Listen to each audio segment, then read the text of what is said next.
My name is Emma Carter, and for 7 years I believed I had the perfect marriage. If someone had asked me back then whether I trusted my husband, I would have laughed and said, with my life.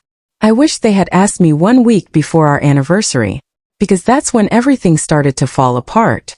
My husband, Daniel, wasn't always the man he became.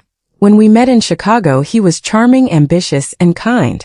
He worked as a financial analyst, and I was an interior designer trying to build my own business. We were never rich, but we were happy. We celebrated small victories with takeout pizza, stayed up late watching old movies, and dreamed about buying a house with a white porch someday. For years, I believed we were building that dream together. Then Daniel got promoted. The higher he climbed, the more distant he became. First, I blamed his long hours. Then I blamed the stress.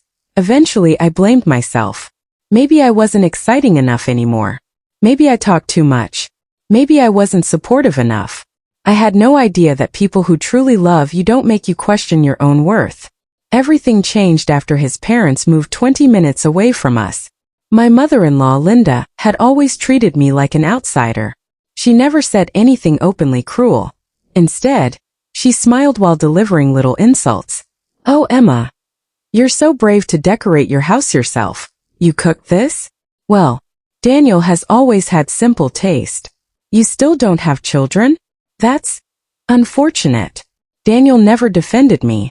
He just shrug and whisper, "That's just how Mom is." Those words became his favorite excuse. Every Sunday, we had dinner at his parents' house. Every Sunday, I went home feeling smaller than when I arrived. One evening, I overheard Linda talking to Daniel in the kitchen. She didn't know I was standing around the corner. "She'll never be good enough for this family," Linda said quietly.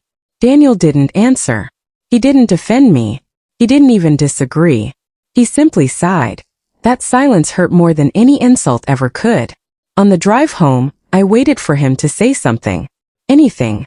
Instead, he turned on the radio. That was the moment I realized I was fighting alone. A few days later, Daniel announced we were hosting our 7th wedding anniversary dinner. "Our family will be there," he said. "And some people from my office." I smiled and spent the next week planning everything. I decorated the backyard. I ordered flowers. I cooked his favorite dishes.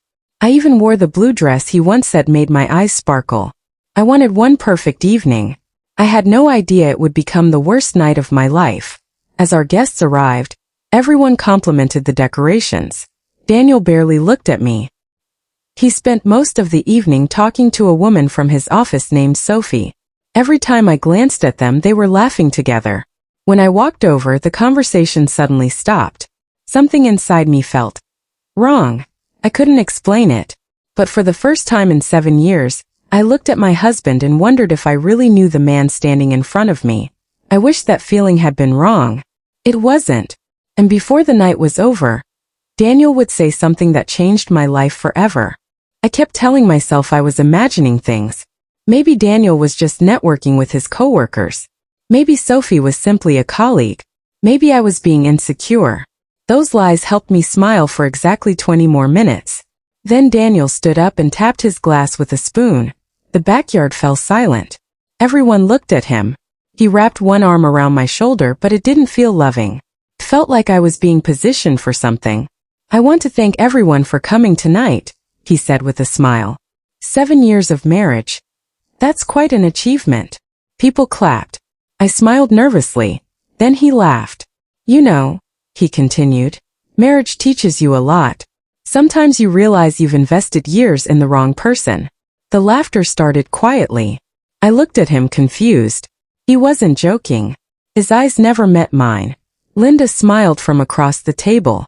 Daniel continued, "Emma is a nice person, but let's be honest. She never really matched my ambition." A few of his coworkers exchanged uncomfortable looks. Someone stopped eating. I felt my face burning. "I've carried this marriage for years," Daniel said. "Without me, she'd have nothing." Linda nodded proudly. His father looked down at his plate without saying a word.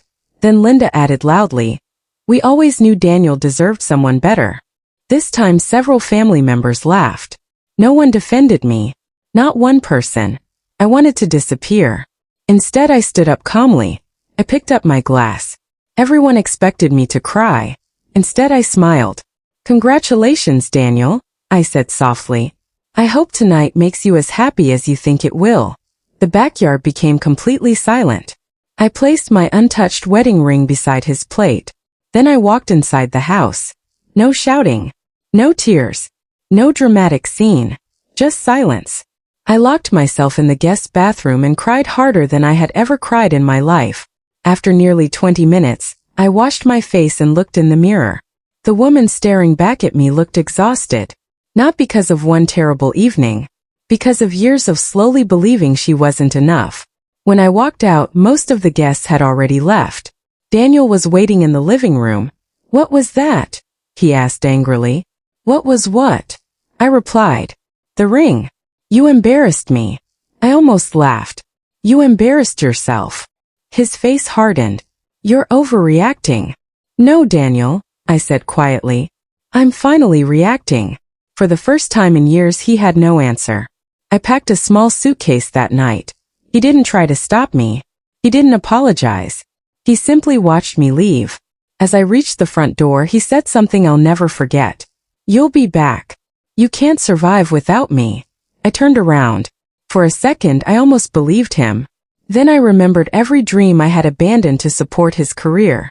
Every client I turned down because he wanted me home. Every opportunity one sacrificed. "No," I said. "The woman who couldn't survive without you died tonight." I walked out. The cool night air hit my face. My hands were shaking. My heart was broken. But for the first time in years, I felt free. I didn't know where my future would lead. What I didn't know was that less than 24 hours later, a phone call would reveal a secret that would destroy Daniel's perfect image forever. The next morning, I woke up in my best friend Rachel's guest room. For a few seconds, I forgot everything. Then I looked at my left hand. The wedding ring was gone. Reality came rushing back. Rachel handed me a cup of coffee and sat beside me. "You don't have to tell me anything," she said gently. "But I think you should check your email." Confused, I opened my inbox. There was a message from someone I didn't recognize. The subject line read, "You deserve to know the truth." My hands trembled as I opened it. Inside were 6 photographs. Every one of them showed Daniel and Sophie together. Not at the office. Not at business events. At restaurants. At a hotel. Walking hand in hand through a park. The date stretched back almost 8 months. 8 months.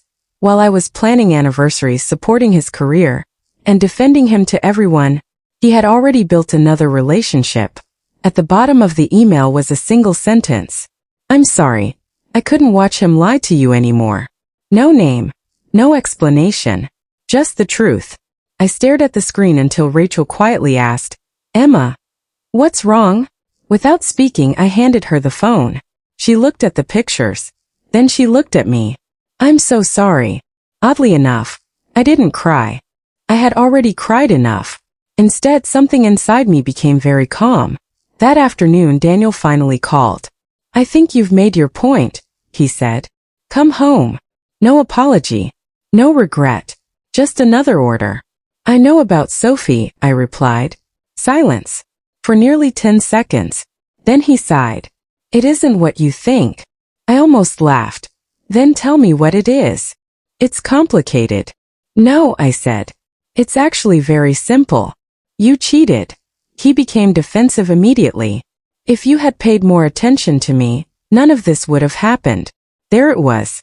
The sentence every selfish person eventually says. Somehow, my betrayal had become my fault. I ended the call. Blocked his number. And for the first time in years, I stopped waiting for him to become the man I thought I had married. Over the next few weeks, I filed for divorce. Daniel fought everything. He wanted the house. He wanted our savings. He even demanded part of my small interior design business, even though I had built it before we married. His family supported him completely. Linda called me selfish. She told relatives I had abandoned her son. According to them, I had destroyed the marriage. No one mentioned Daniel's affair. No one mentioned the anniversary speech. No one mentioned the humiliation. But the truth has a strange way of finding daylight. 3 months later, one unexpected phone call would change everything. And this time, Daniel wouldn't be the one smiling. 3 months after I left Daniel, my phone rang while I was meeting with a new client. The caller ID showed an unfamiliar number. Hello. Is this Emma Carter? Yes. My name is Michael. I'm with the Human Resources Department at Daniel's company. For a second, my heart stopped. Had something happened to Daniel? We're conducting an internal investigation, Michael continued. Your name came up during interviews. We'd like to ask you a few questions if you're willing. I agreed to meet. The next afternoon, I sat across from 2 HR investigators. They explained that several employees had reported Daniel for abusing his position at work. One complaint involved a romantic relationship with a coworker, Sophie. Another involved favoritism, misuse of company resources, and dishonest expense reports. They weren't asking me to accuse him. They only wanted to confirm timelines. I answered honestly, nothing more, nothing less. 2 weeks later, the news spread through Daniel's company. He was suspended. A month after that, he was fired. The man who had once looked at me and said, "You'll never survive without me," suddenly had no job, no reputation, and no one left to blame. Meanwhile, my life was finally beginning. Rachel convinced me to reopen my interior design business. I rented a tiny studio.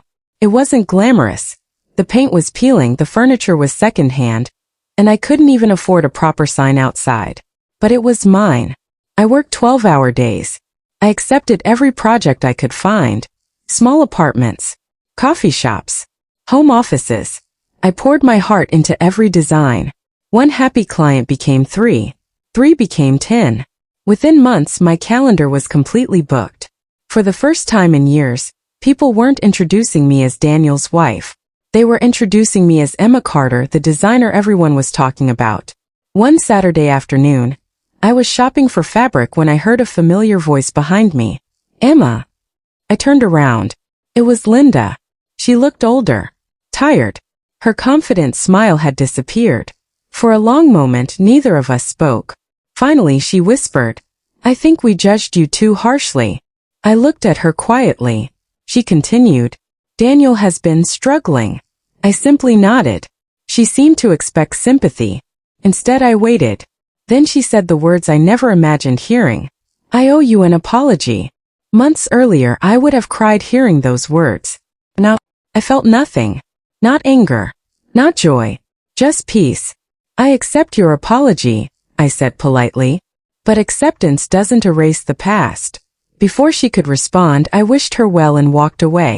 As I reached my car, my phone buzzed. It was an email. The subject line read, "Congratulations.